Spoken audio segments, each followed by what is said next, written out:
క్రీస్తునందు ప్రియ దేవుని బిడ్డలందరికీ యేసుక్రీస్తు జీవం గల నామంలో శుభములు తెలియచేస్తున్నామండి. ఇది నా హెబ్రీయులకు రాసిన పత్రిక 2వ అధ్యాయము 3వ వచనం. ఇంత గొప్ప రక్షణ మనము నిర్లక్ష్యము చేసిన ఎడల ఎలాగూ తప్పించుకుందుమో, ఇంత గొప్ప రక్షణ మనం నిర్లక్ష్యం చేసిన ఎడల ఎలా తప్పించుకుందుము?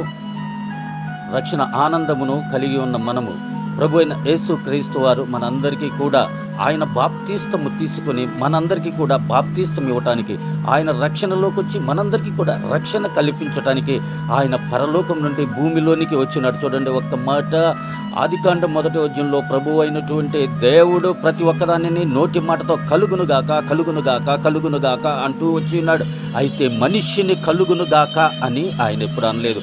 మనిషిని తన ఇష్ట రూపంగా తీసుకున్నాడు. తన స్వహస్తాలతో, తన స్వరూపమున, తన పోలిక చొప్పున, తన చేతులతోటి నేల మంటితోటి మనిషిని నిర్మించుకొని ఉన్నాడు. చూసి మురిసిపోయాడు, ఆనందించాడు, సంతోషించాడు.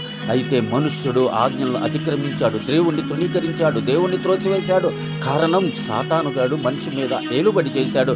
చూడండి, ఆదాము అవ్వ ఇద్దరు కలిసి ఉన్నప్పుడు అపవాదిగాడు శోధించలేదు. భార్యాభర్తలు విడివిడిగా ఉన్నప్పుడు, ఒక్కటే ఉన్నప్పుడు ఆ సర్పం అనేటువంటి అపవాదిగాడు వచ్చి నీకు ఇది తెలుసునా, ఇది నిజమా అంటూ మోసపుచ్చి ఆ ఫలముని ఇచ్చి ఉన్నాడు.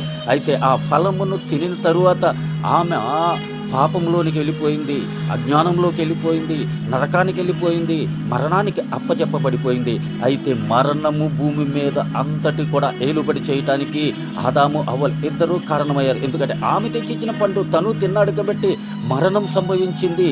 అంటే మనిషి ద్వారా పాపము ద్వారా మరణము లోకములోనికి ప్రవేశించెను. మనుషులందరూ పాపము చేసి ఉన్నారు గనుక మరణము అందరికీ సంప్రాప్తమాయను అని వ్రాసిబడింది. అబ్రహాము మరణం నుంచి తప్పించుకోలేదు, మోషే మరణం నుంచి తప్పించుకొనలేదు, దావీదు మరణం నుంచి తప్పించుకోలేదు, గొప్ప గొప్ప విశ్వాస వీరులందరూ కూడా మరణము నుంచి తప్పించుకోలేదు.